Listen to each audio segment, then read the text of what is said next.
Hello guys, and welcome to my BMW and Mini Cooper channel. Sorry about my hair. I just woke up and straight up went to this BMW to try to see what's wrong with it and things of that nature.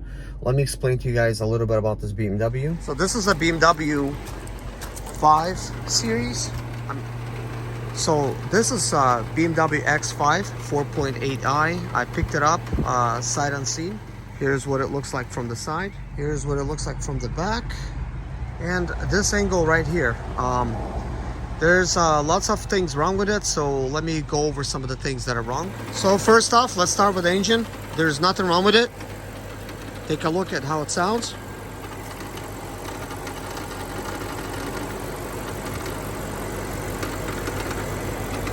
Okay, now I'm going to explain some other stuff. So the very first things you're going to see when you get into this BMW, you're going to see this all-wheel drive malfunction. You're gonna see this type of screen right here where it does say 4x4 malfunction, and also steering wheel angle malfunction. There's a red brake light, which just means brake wear sensors, but there's a lot more problems than this. So first, let me explain some of the things that I have noticed. So guys, about buying this car, I bought this car at an auction. I always buy cars at an auction. I have 34 cars right now. Would have had 35 if recently my BMW 535 series was not totaled by somebody that ran into it. So since the car is totaled, the insurance company picked it up. I decided not to keep it because I could just get another deal. That was a deal from an auction that I got anyways. It was a clean title car, 2010 BMW 5 series. I loved it with a N54 engine. Well, this time I got myself BMW basically X5. I almost want to say 5 series. So, and I bought it sight unseen. I paid $1,500 and basically $1,518 for it. Bought it sight unseen. It says it was a repossession, so I kind of thought, okay, that means it was good, and then it got repossessed. That's what I was thinking. Found some paperwork inside. It said somebody paid $12,000 for it, and they also, I think, performed some kind of service, but not much else. I think this car was not serviced regularly, and here's why. The immediate things when I bought it, here's what I noticed once I was picking it up. So first of all, the battery was completely dead, which doesn't say much, right? It just says, okay, it's dead. Maybe it was sitting at a yard for a while. It's dead. So the battery was dead. I jump started it immediately. I had to add water to the overflow tank. The low coolant light came on, and I just had bottled water with me, and that's the only thing I had to work with. So I went ahead and poured 6 regular water bottles in there, and that did not even like really fill it up. I would need more like 8, but that was going to be good enough for me to be able to, you know, start it up and do what I can. Second thing, oil light was below minimum. Like this was not like add like 1 oil quart, like it was below minimum. So I bought oil, added 2 quarts, then it said it was good, like it was a maximum. So I just sort of had to guess, you know, because it's an electronic type of dipstick. And I guess once I started up the car, I was greeted with a 4x4 malfunction, steering wheel angle thing malfunction. On top of that, the transfer case has a code. Basically, all in all, 70 codes, guys. And then the transmission has a malfunction as well. Currently, like I've actually already done a video, but that video is going to be posted next after this video. This is sort of like a little introduction, but basically the transmission code does not appear. I could clear it, it's fine, it stays away until you start driving. So I do believe it's low on transmission fluid. That's like another thing. So I'm buying this car for myself. On the side, I'd like to do Uber and Lyft, and this car being a 2007, it does qualify on Uber. That is the oldest that they will accept. Now, when it comes to Lyft, though, they will accept as old as 2005, maybe even older. But I'm driving a Range Rover for them right now on Lyft, and it's just a 2006. But anyways, what makes this vehicle great for that is I got a I got a third row seats back there, so that's gonna be fine. So at least I'm gonna be considered XL. But anyways, let's continue. But anyways, that's like my side hustle. I think I already mentioned I own 34 cars, and what I like to do is I like to buy cars. I enjoy them, I love them. I have lots of tools, lots of different computers and such, and I have a really good knowledge in understanding the vehicles and what to do with them to try to service them and stuff like that. So, but at this point, I'm just doing it as a hobby. I have done it for some clients before, got good experience out of it, but all in all, it just wasn't worth it for me because I charge a fair rate, and just ordering parts and waiting and stuff like that, I could make the same exact money on Lyft or Uber, you know.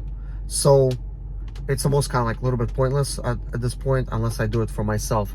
But I enjoy sharing information. Anything that I find with the vehicles, I enjoy sharing it with you guys. That way you could save money, and you could save money at the mechanic shop by fixing yourself.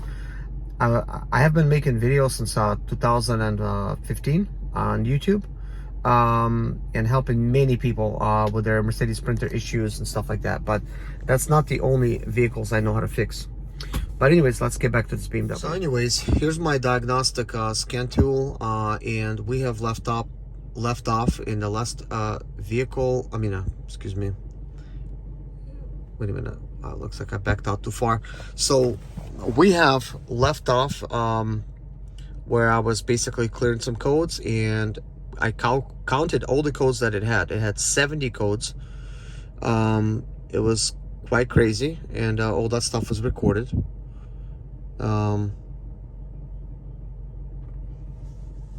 Okay, it wants me to turn off the ignition switch. See, 1, 2, 3, 4, 5, 6, 7, 8, 9, 10.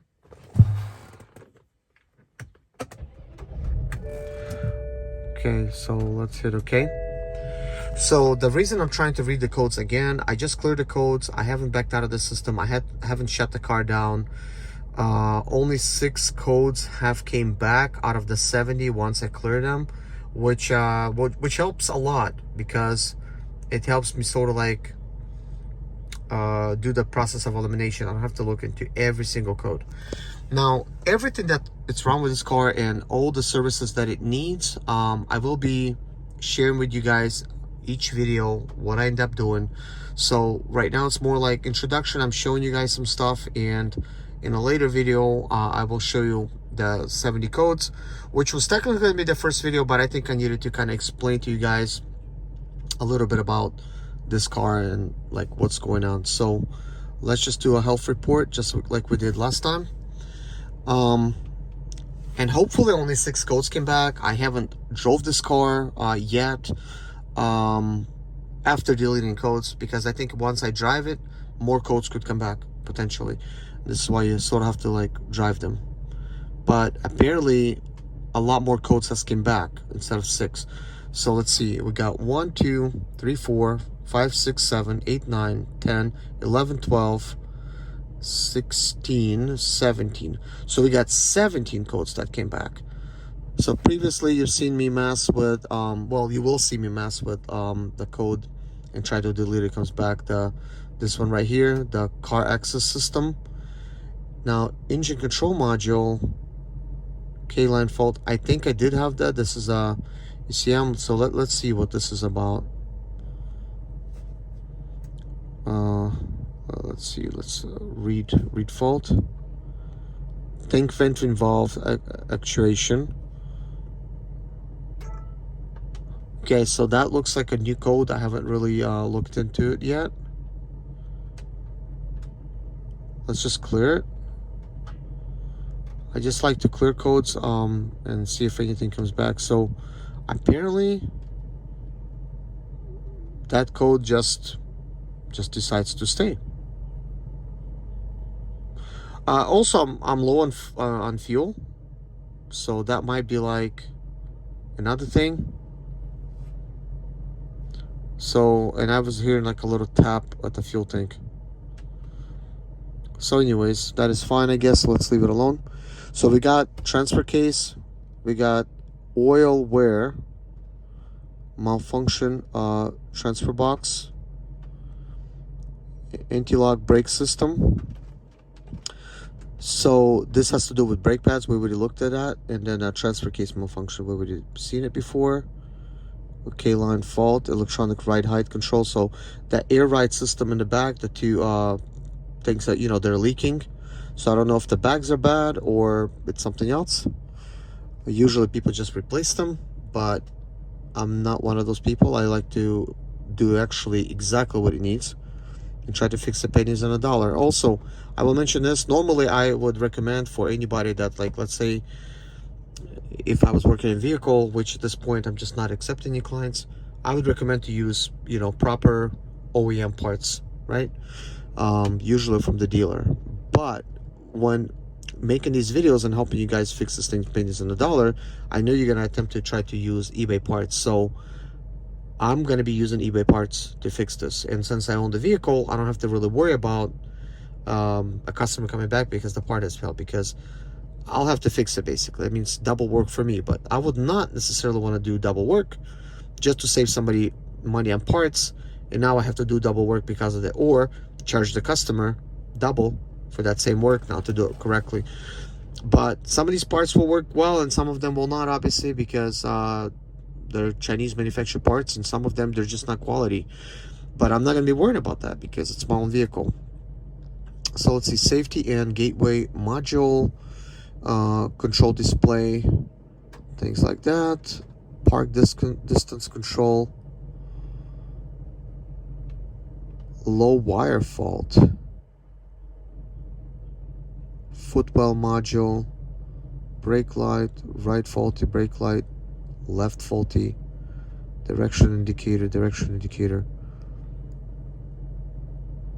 So what I'm going to try to do is I'm just going to clear all of these and let's see what comes back, because in the next video I'm going to basically go through some of the service functions with this computer, and let's see if we could perform some of the services and clear them. Obviously we cannot do the brake service, but this is a brand new battery, so I'm going to try to do that. So just clear them.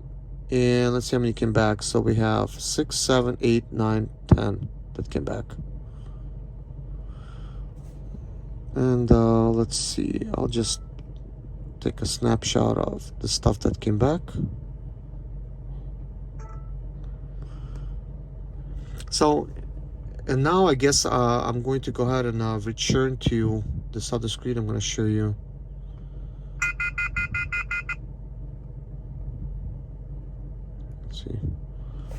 So we're going to basically do like some service functions using this computer here. So guys, thank you so much for watching this video. Basically subscribe to see the next video. Well, you don't have to subscribe, but it would be better if you subscribe, because you'll know exactly when I upload it, and it's going to be performing some service functions for this vehicle.